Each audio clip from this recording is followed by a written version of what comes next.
Now, Street Talk was very powerful, if you ask me. Workers being told or talking about the economy and how it has been working for them. And I loved it how Rebecca Osif was signed up when she said that we see you and you should begin to look at other areas. I think that's been the consensus right here in the studio. Right, right. It's very, very important that at this point we diversify. One source of income doesn't cut it at all. So we begin to look at different ways, different areas, different means, as long as they're all legal, and then it will fetch us money. Yeah, that's what we want, value for what we do. Now note that she said legal, that's what the veteran said, and Yeah. that's the word, legal. So go read up. Okay, go read up the rules that you have as a civil servant, what you can do to diversify. Right. Farming is one of them, and many times you mention farming, people are quick to pronounce a fatwa on those who mention farming. How dare you talk about farming after all the schooling I had? But let's break this down a little bit. The point of education is not in learning solely to be a white-collar job worker. The point of going to school is to have the ability to unlearn, relearn, and learn again. So if the economy is going towards a direction, you must, with your educational prowess, understand how to survive regardless. Now, this is not gaslighting workers, because, like we have said clearly, the government has a serious role to play. It's not just about workers looking for means to survive while being taxed every now and then. It's also on the part of government to ensure that workers themselves benefit the privileges of working for a society. Not just on May 1, shall we begin to scream May Day celebration, when indeed it's May Day, time of suffering actually. We should celebrate next May Day with smiles on our faces, and at least one step towards the right direction. What's the governor saying? 13th month payment. That's a good one. That's giving hope to workers. But more can be done. More in the area of housing. Yes. Rent. House rent has skyrocketed in the capital city of Delta State, Asaba, precisely. Not just Asaba. And then environs. Yes. Not just Asaba. It's spreading, and the rate at which it's spreading, it's alarming. It's alarming, Francis, to the point that if you talk to an agent and he gives you an exorbitant price, Francis, I give you 3 hours, that same house that you rejected because of the exorbitant price, someone is willing to pay, and someone must have paid down. Is that bad this period? Yes, and then we're wondering who are those who are taking these houses. Recently we had stories about the EFCC coming to audit civil servants in the state, and the first question I asked myself is how would investigation go when some civil servants have been able to pay 1.5 million naira for house rent and the rest of them, and then you wonder what they do. There are some who diversify in truth, and there are others who diversify in ways that we cannot explain legally. Whatever the case may be, is encouraging the government to begin to look into areas of housing so that you do not encourage your workers to look at other nefarious means of earning a living. Right. We don't want that at all. So what we can encourage is perhaps having housing projects. We've heard about many projects coming up. The state government has initiated about housing projects in the state. We want it to be expedited so that we can have workers have a place to stay.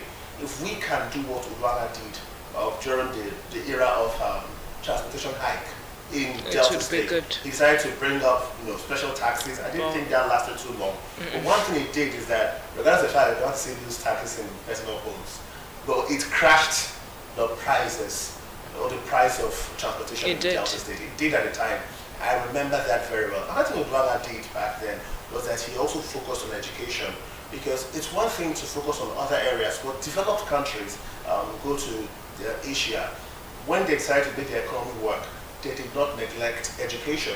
They had to reflect attention on the educational growth of their young ones, their children. That's what mattered. And I remember Odwalla did things about education and health. One of the things he did was that he created Edu Mashal to begin to go after children who will be walking on the street. And it was quite risky for you as a child back then to leave your school before time. Or even as a parent, to make your child hawk. You'll be caught as a parent. And if you have a child who will sneak off school, or you're a true one, you are perhaps just walking to school 5 minutes past 8, you might be caught. And you'll be taken to the police station, kept it there until your parents come bail you. And your parents will have to answer. Those were good things that were created then. So I know that the roads have been going well. In fact, I don't know if I should call my namesake, His Excellency Francis Sheriff Boimori, the new road master. But I think we can also master other areas to which he has been doing, but more can be done. areas of education, we can put in attention towards that area. That's why our next big this morning will look at education. And in a technical sense, in fact, the Commissioner for Technical Education, Smart Ufo, would smartly read out some of the things he has been doing, because when we come to education, do not, I don't know where I would add it to one of the commandments which are practiced in Delta State. Let's say the 12th commandment. The 11th commandment. There should be an 11th one that I don't know, but the 12th one should be, thou shalt not neglect technical education. Because you cannot make it through white-collar jobs, and white-collar jobs really destroys this country, so to speak, arguably, because people began to pay attention to how can I become a doctor, an engineer, a banker, a lawyer. Nobody talked about how can I learn plumbing, how can I learn carpentry. And let me make this very clear. As we began to learn all these other things, many graduates finished school and went back to learn carpentry. Yes, lots of went back to learn tailoring.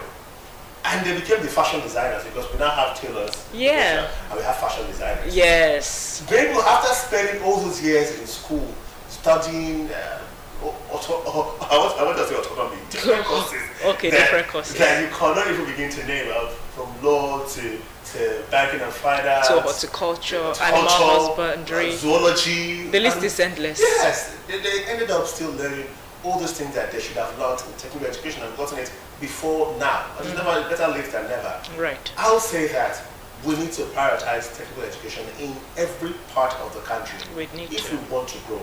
That's how America has capitalism working for them at the smallest areas. There are different people having small-scale businesses in America, and that has made the country to soar. So if we want to make it as a state in this Nigeria, we can indeed prioritize technical education. Very important.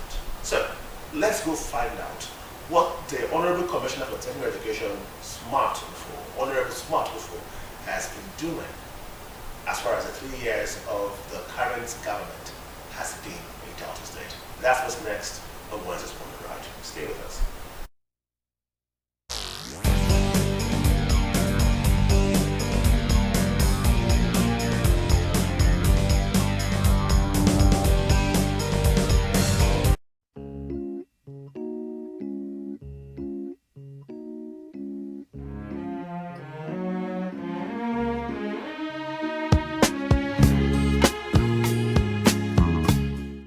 Yeah, in the first place, my name's Honorable Smart Ijoma Ufo, the Honorable Commissioner for Technical Education.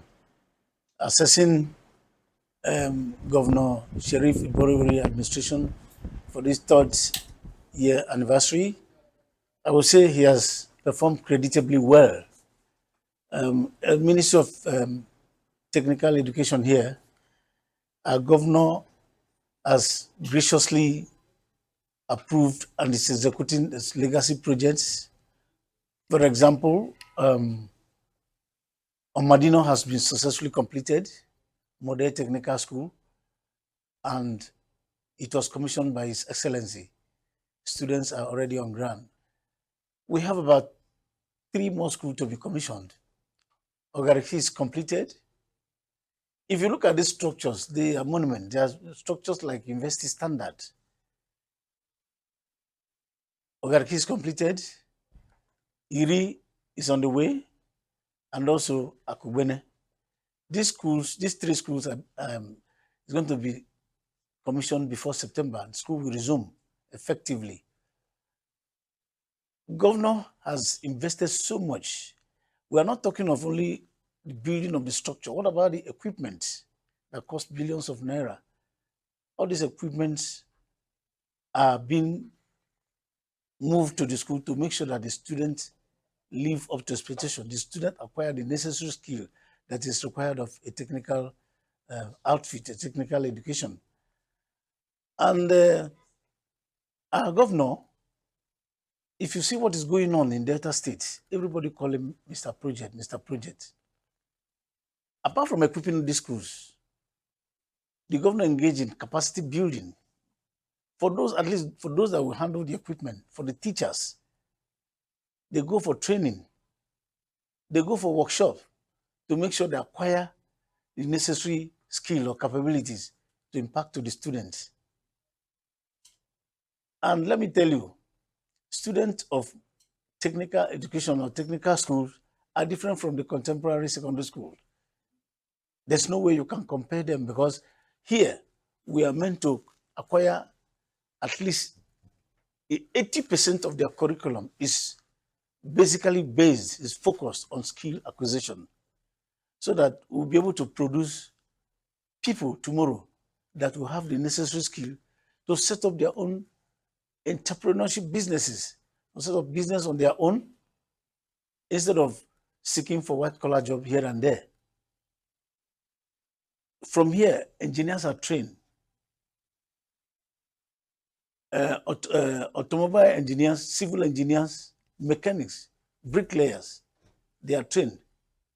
Upholstery, POP, Armaco fixing, they are trained. They are basically trained to acquire skill so that at the end of the day, there will not be capital plight like inviting students or inviting people from Ghana to come and do most of this job.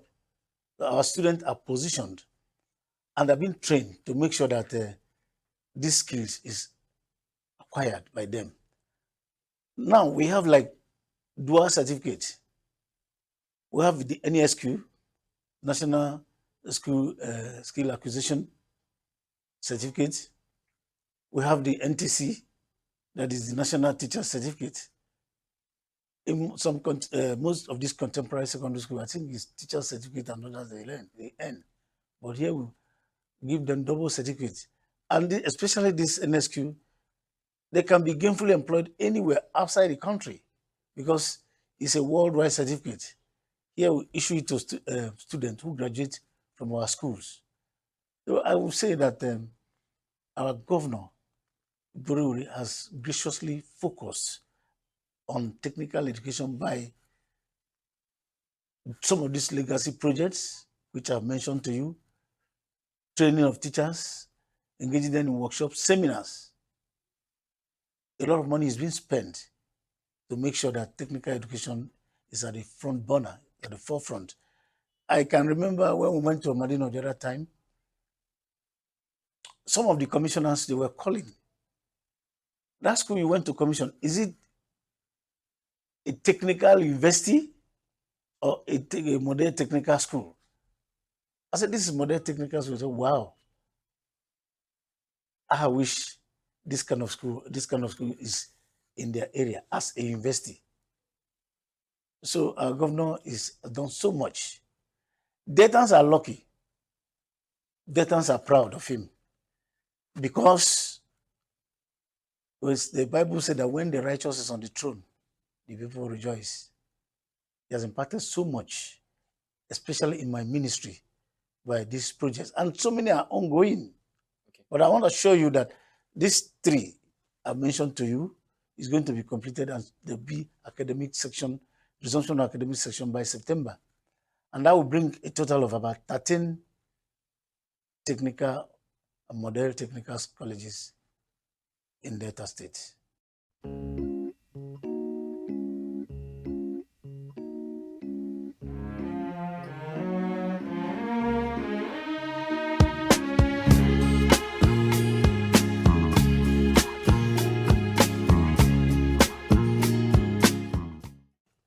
Technical education is a secondary school where skills are acquired.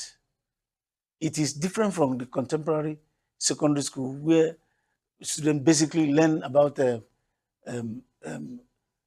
normal courses like economics, history, biology. No. Here, we focus more on practicals where skills are acquired. Students are being trained on how to become self-reliant, on how to start their own entrepreneurship, how to start their own business once they leave the school. And those who want to further their career after graduating from technical school, you can go further your career to other federal or technical universities where you can develop to that level. But as it is here in our modern technical school, we concentrate in making sure that the students acquire the necessary skill for future development. The ministry have created so much awareness. I can tell you, in our last admission, so many people, because you go to our school, you You see our students producing student desks, chairs, construction of iron doors, construction of electric poles, bricklaying, and others. So when some parents, when they come to the school, they marvel. They say, students are producing this. I will tell you, the last admission we did, there was mass exodus. Parents started withdrawing their children from normal secondary school to modern technical school, and our classes were filled to the brim. At a point, we stopped admission because there was no place to accommodate them. So that is how it is. Everybody wants his own ward or children to go and acquire the necessary skill that is needed for future development. Because right now, nobody's interested in going for white-collar job after secondary school, after university. Start troubling, looking for work, and government, there's no work for you to do.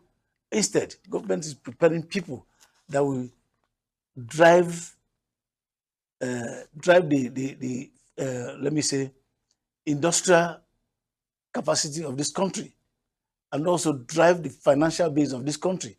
And we can only do this when we have our own personal businesses, not salary business, not salary paid. No, we can only improve the economy by our individual businesses and contribution to the GDP.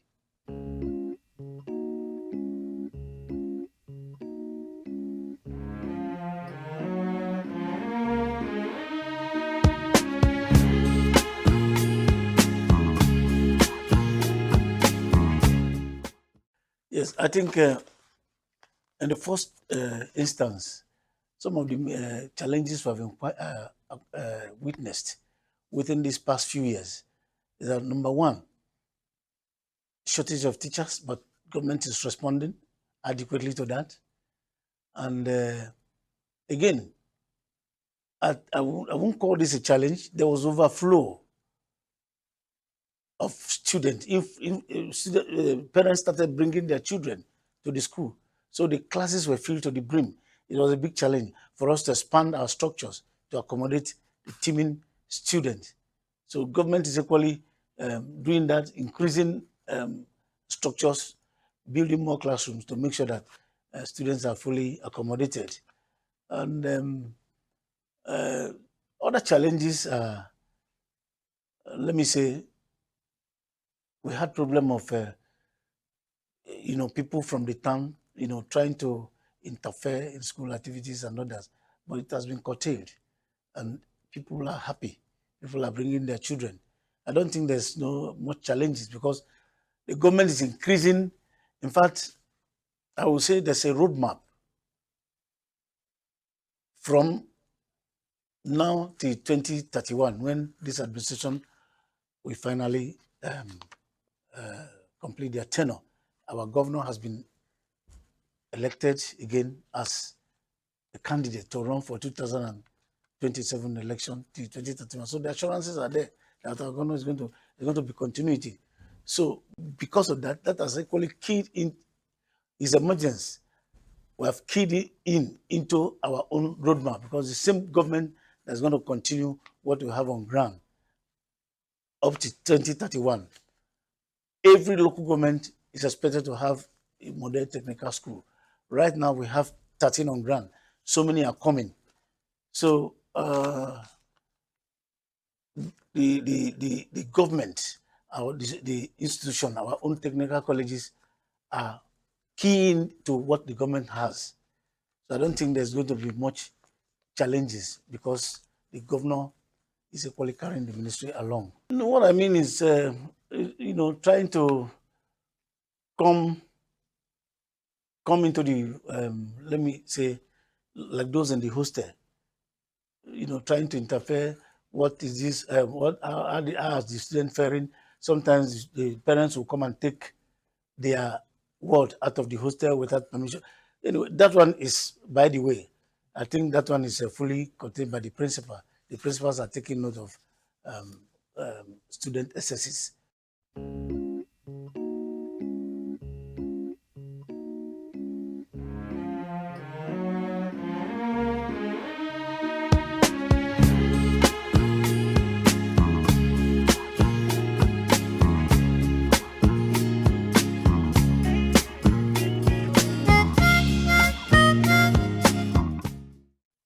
more agenda of our government, of the governor. The most important there is meaningful development. And you can see already why Iborubori was able to emerge as a consensus candidate. He has done so well that everybody wants him back. And because of that, the people has that confidence in him that this is what he has done in the first 3 years. If he's given a second chance, it then means Deltans are going to rejoice. Today, I can boldly tell you that everybody call him Master Project. So people are happy. You can even check some of his clips. You see where he visits different communities. People will come out en masse to welcome him. Some people will be dancing. Sometimes the road will block, no chance for governor to pass. This is an attestation of what he is doing, of what is working. The people of Delta State are very, very happy with him, are very, very happy with his work. And I will tell you, there's no local government that one or two things are not there. There's no local government that he has not fixed one or two projects. His projects are all over. And that is why voting him back as a consensus candidate for APC in Delta State was not a problem. People were happy returning him. And returning him, Deltans should rejoice because more is coming, according to the more agenda. More good time is coming for this state.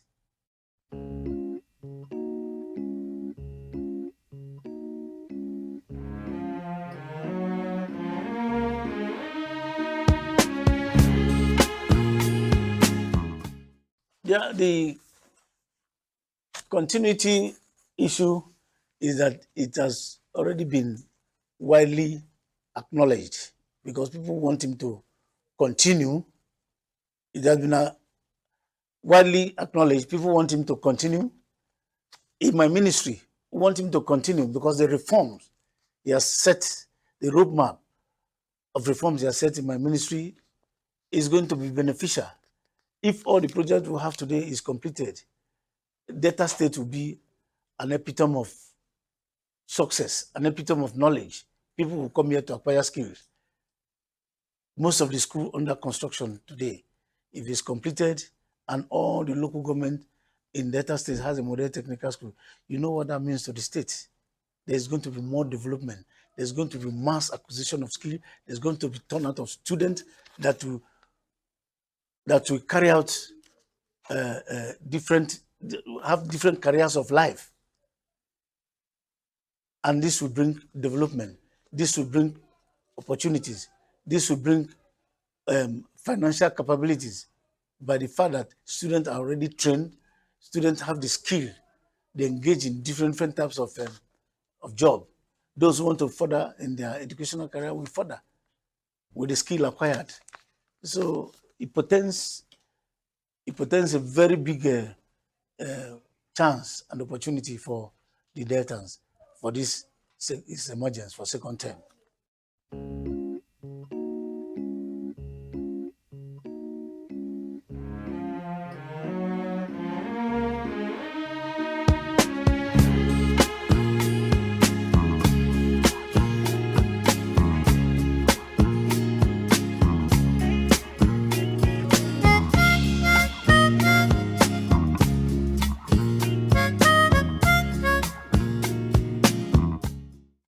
The message we have on behalf of technical education is that everybody is praying for him.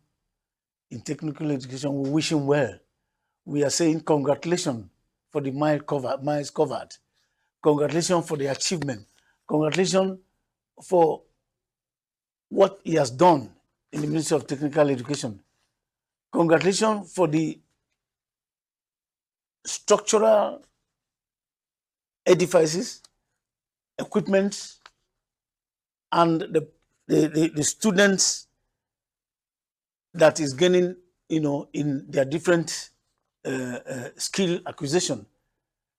The workshop that he has created, we are saying congratulations, because today we can boldly say the whole Nigerians are looking at Delta State as a point of reference, because our students engage in different, even industrial attachment that is being approved by this government.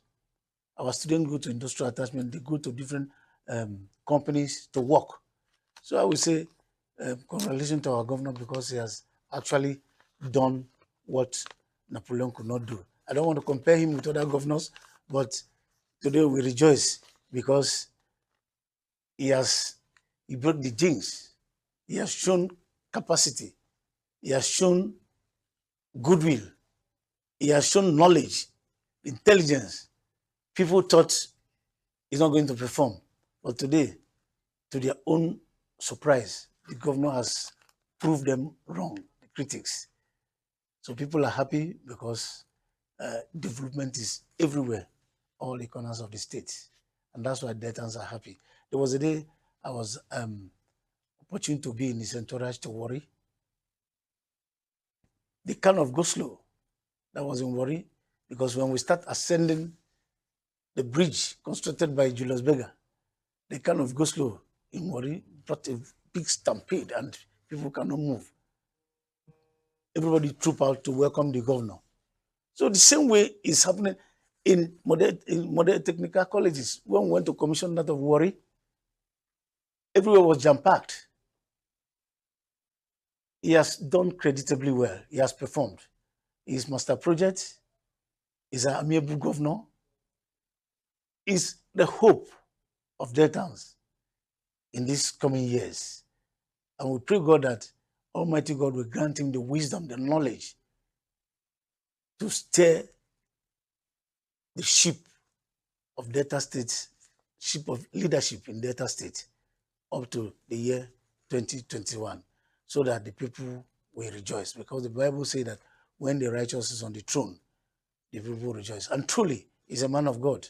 And that is why the difference is clear. The governor has performed so much. This is the third year. By 2027, the fourth year will be complete. Now he has been elected. He has been elected as a candidate of the party for the second term. So what the Deltans should expect from that 2027 to 2031 is going to be something extraordinary. Because if he has achieved this milestone in 3 years, tell me what's going to happen in 2031. Deltans will rejoice because he has come in peace. The only thing I will beg Deltans is we are peaceful. Deltans says we are peaceful people, we are loving people. Let us maintain this peace and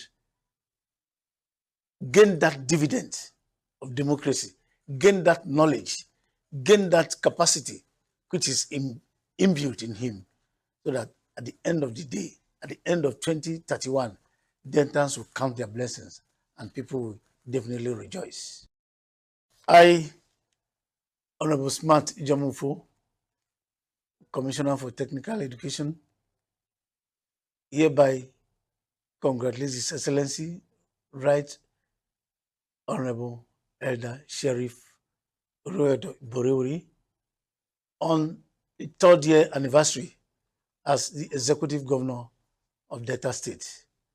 We congratulate him and we pray that Almighty God will bless him, give him more wisdom, knowledge, power, strength, capacity to steer the ship of Delta State. Congratulations, Your Excellency. Congratulations, our amiable governor. We love you, and the people of Delta State love you.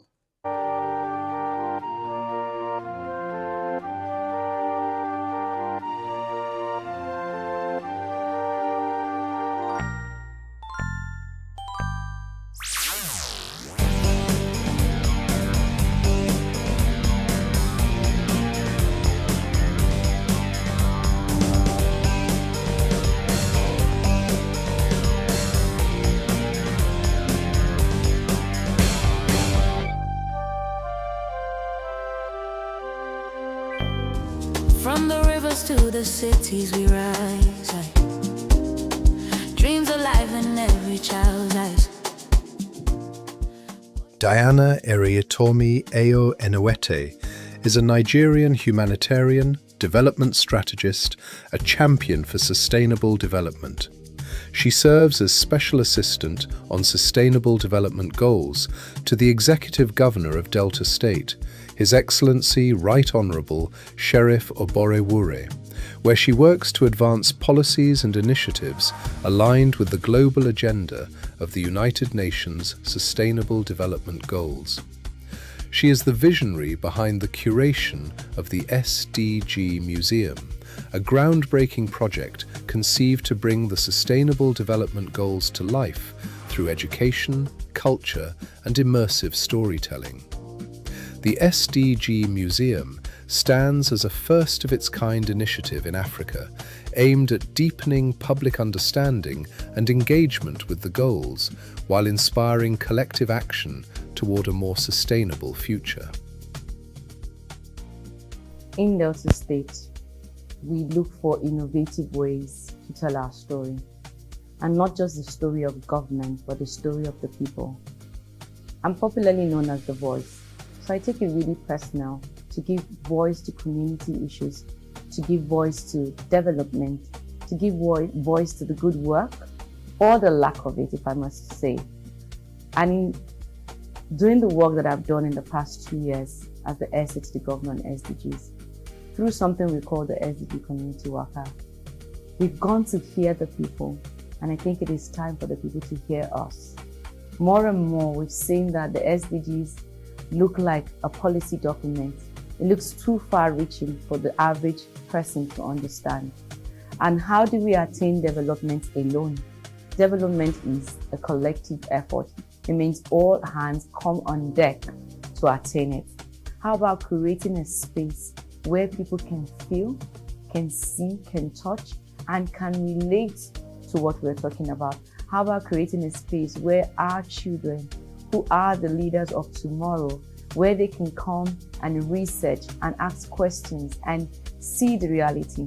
How about we tell a story that started in 1920 when the League of Nations was first of all brought together, and then it became the United Nations, a symbol of collaboration, a symbol of peace and unity, a symbol that together we will make the difference that the world needs. And yes, this is what the SDG Museum is going to be about. It's going to be about creating that story from 1920, not till today, not to 2030, till the future, because development continues. As long as we breathe and exist as human beings, development is never going to stop. There's a term that people call us, there's a sentence that is synonymous to people from Delta. They say, worry not, they carry last. Now that simply means that we are not created, or our attitude or our attribute means that we are always ahead of the game. We think forward, we are forward-thinking persons. And we see that in the work that His Excellency has been doing since he got to this position, always thinking forward, always thinking ahead for his people, always looking out for what's next, what's new. And that's what development is. Development is thinking forward. It's thinking about tomorrow while living and existing today, and ensuring that, the day after tomorrow is even better than tomorrow. And this is what we're doing with the SDG Museum. We are a people that are thinking forward to say, we've looked at the past, we've looked at our present, we want to tell our story. And the unique thing about this museum is that it's going to tell the story not just of Delta State or of Nigeria, the story of Africa. How does 1.4 billion people see the world? What does development mean for 1.4 billion people? That's a lot of people. And we're going to try to bring the voices of a lot of people into the space, right? 1.4 billion Africans want to say that development to you is beautiful, but to us, it has a different meaning. Our song, our culture, our food, even our climate is different. How we feel heat, how we feel cold is different. So we understand that development is a global issue and a collective issue, but there must be a voice in the room that speaks for Africans. There must be a narrative that tells our story under the tree or under the moonlight, but whether it's told in a museum, whether it's told on the street, Africans want to be able to say their story, and it doesn't matter if it starts just from Delta State. This is our call. Don't just live today. Discover the future. Discover the future.